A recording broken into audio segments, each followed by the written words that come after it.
Hey everyone, it's Octavia. This is my take two.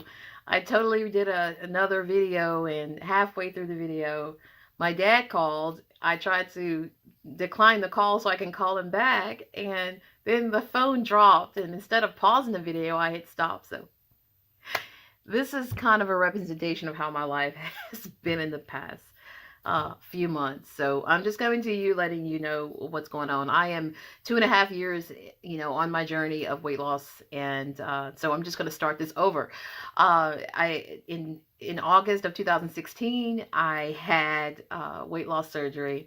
My highest weight recorded was like 280, and when I had surgery, I was around 260, and so I lost about 80 pounds, 70, 80 pounds, and the lowest I'd gotten was in the 180s, early 180s, and then life got in the way, and I ballooned back up, and so I'm going to explain, I think, why I ballooned back up, but I gained like 15 pounds, and 15 pounds is a lot. Now, the surgeon said, people typically have weight loss surgery and then they will probably gain 15 to 20 pounds back.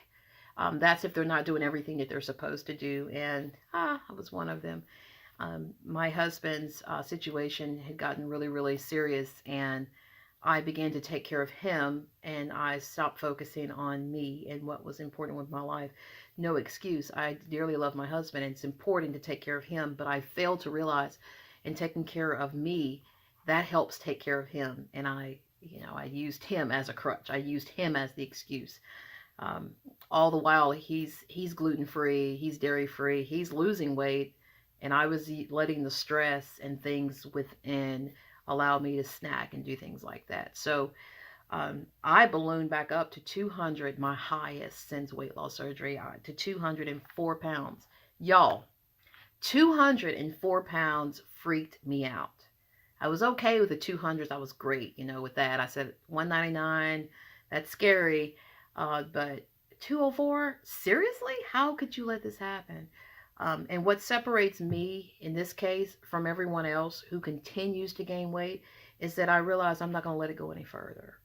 And if you've been on this journey with me, you have to make that that goal, that decision. You have to make that vow to yourself that you are not going to allow this to go any further. Quit making excuses. And that's what I did. Now, the struggle, I'm not going to say it's real, but the struggle is for sure certain. You will not, it's not as easy 2.5 years out. You feel like you've been thrown back in the mix with all of the rest of the world when they're trying to lose weight. But what I decided to do was go back and look at everything that I was doing, how my habits had changed. In the beginning, I would not snack a lot. In the beginning of my recent weight loss journey, I would say, "Oh no, don't do this, don't do that." I seriously, I was serious. I would drink my water. I have water here. I drink my water. I don't know if I can put the name brand, but I drink water, and I refill this sometimes too. So, but I was drinking 90 ounces of water, to 128, and I began to look and see what am I doing different. I started snacking again. I was drinking less water. I was eating at different times. I was eating after 8 o'clock. I was doing everything that I wasn't supposed to do, everything that the surgeon said I shouldn't do. In the beginning, I began picking up those old habits again. Um, One thing, here's confession time. I'm going to be very transparent here. One thing that really, really, really got to me was one Sunday morning. Um, I had an apple fritter. And remember, if you'll go back, if you followed me, with my blogs, you'll see I remember early on after my surgery, I said, I'm never going to eat sweets again. And how could I ever put that in my body? Yeah, I said that.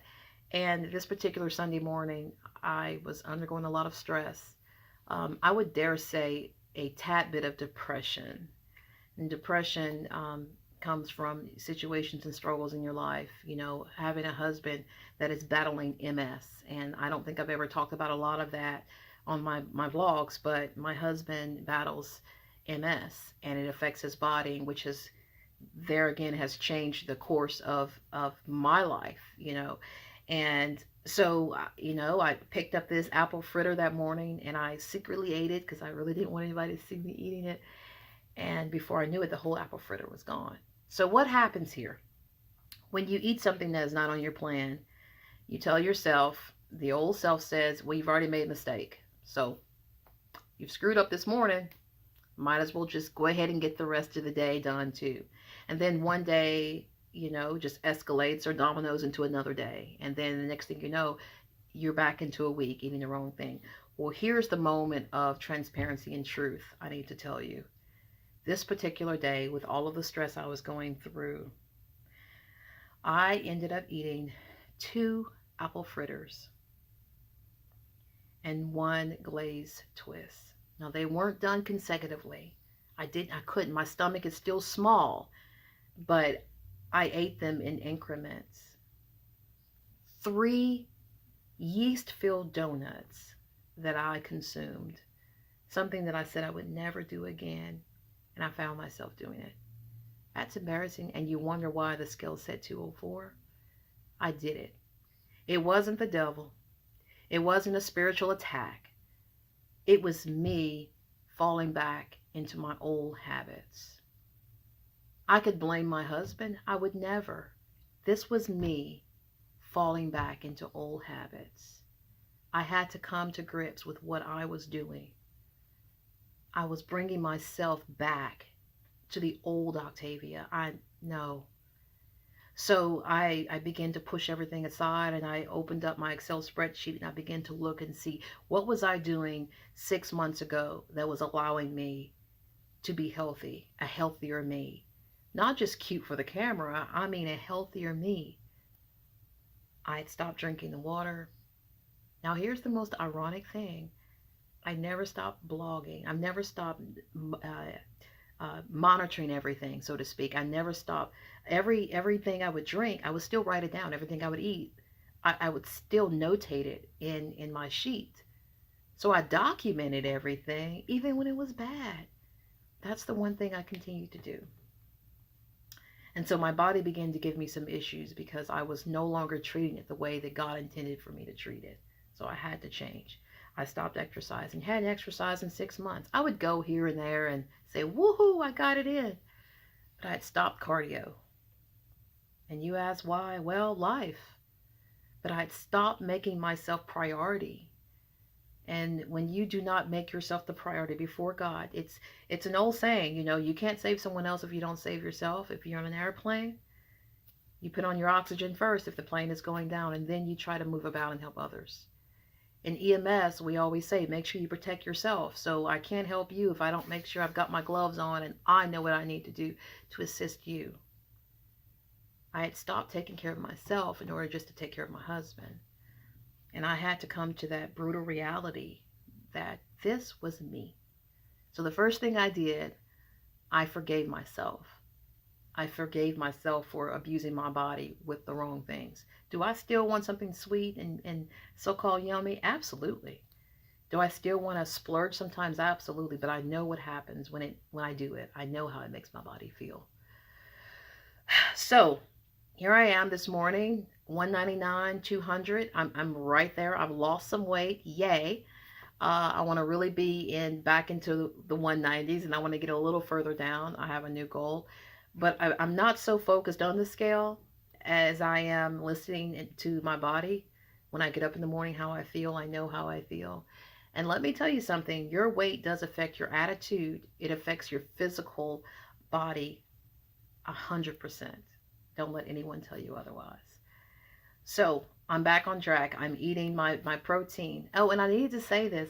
Another thing that I assessed when I realized that I had gotten overweight again. One day I was sitting at home and I said, how come it seems like I just can't lose weight? I'm stuck at this number. And I remember telling folks, if I could, years ago, I told them, I said, after I had my surgery, I said, you know what? If I just could have eaten protein, drank my water, did my veggies, had my veggies, and minimized this, I could have lost weight on my own without weight loss surgery.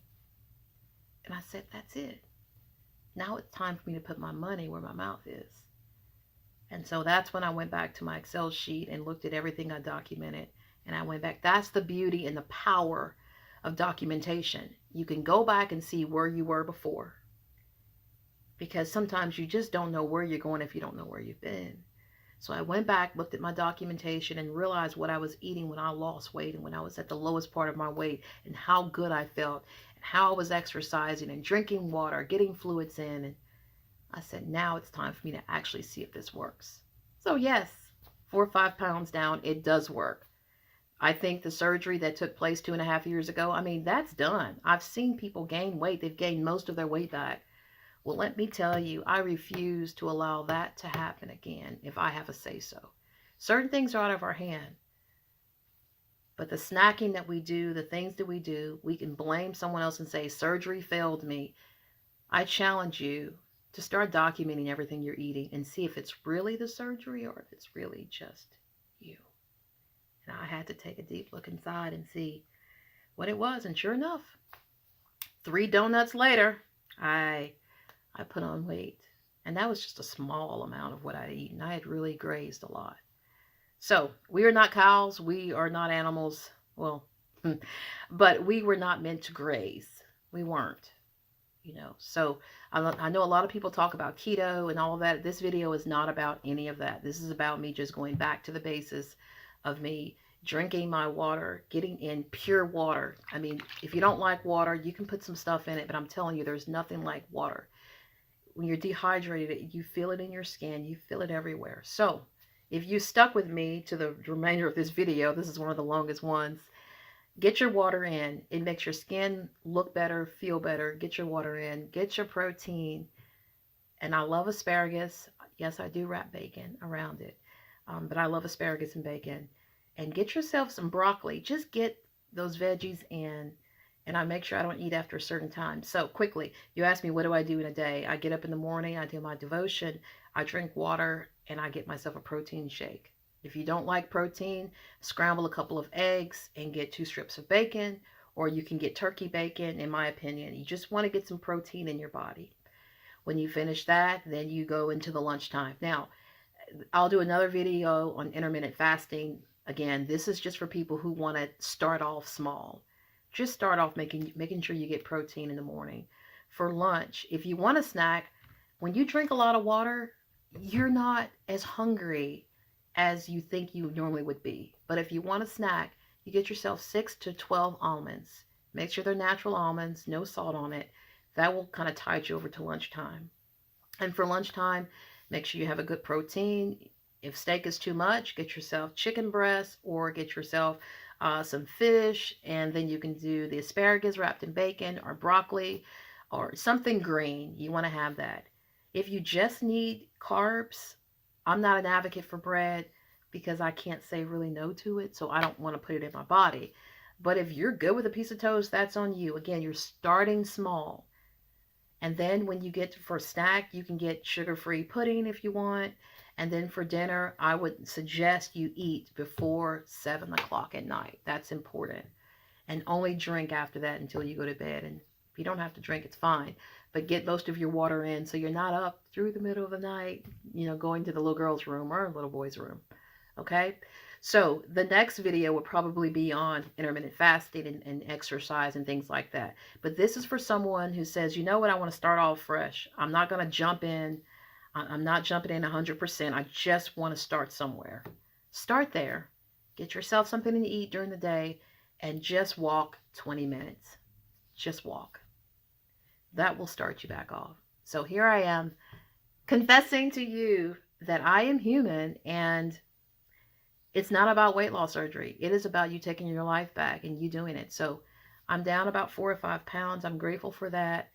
And I intend to keep going. I want my body to feel better. Thank you for watching and for listening and subscribing if you haven't done so already. Simply Octavia on YouTube. I'm on Instagram at Octavia's Music. And I'm also on Facebook at Simply Octavia. I don't do a lot of social media now. I've done a fast off social media, but I post a couple of things here and there. But I'm going to try to start doing my videos again.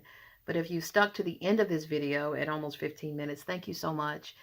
Subscribe to me. I will subscribe back and support you in your journey. Thank you so much. I'll talk to y'all soon. Bye-bye.